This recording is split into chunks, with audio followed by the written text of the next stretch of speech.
$2,000 ring for $2? Something is happening so bizarre. And did you see that video? The Chinese business owner, luxury bags, Gucci, Prada, but what's in the name?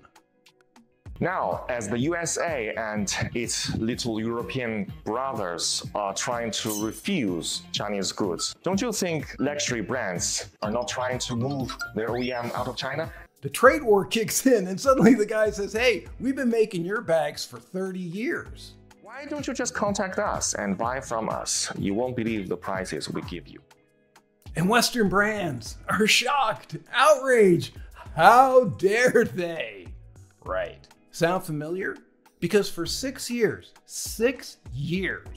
AI companies have been secretly scraping data all off the internet, buying literally pirated versions of copyrighted materials allegedly, books, art, photography, music, whatever you got, it's been scraped because it's on the internet.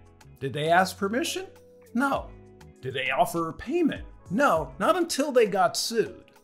Did they even say thank you? Please. It's almost an entitlement.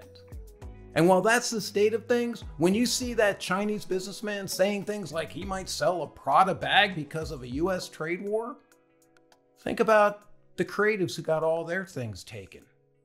Who's gonna back them? My name is Declan Dunn, and this is the AI Optimist. At least the Chinese business person is transparent. He's telling you exactly what he's doing, no hiding. The tech giants, they wrapped it in this beautiful PR package benefiting humanity, always these just altruists of money. And we're hard on them, but you know what?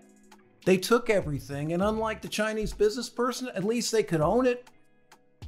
Stop hiding, and maybe tell creators what to expect, because what you're about to learn is, if you want to sell something, you better hide it from the internet, you better hide it from everywhere, and then how's anyone going to buy your creativity?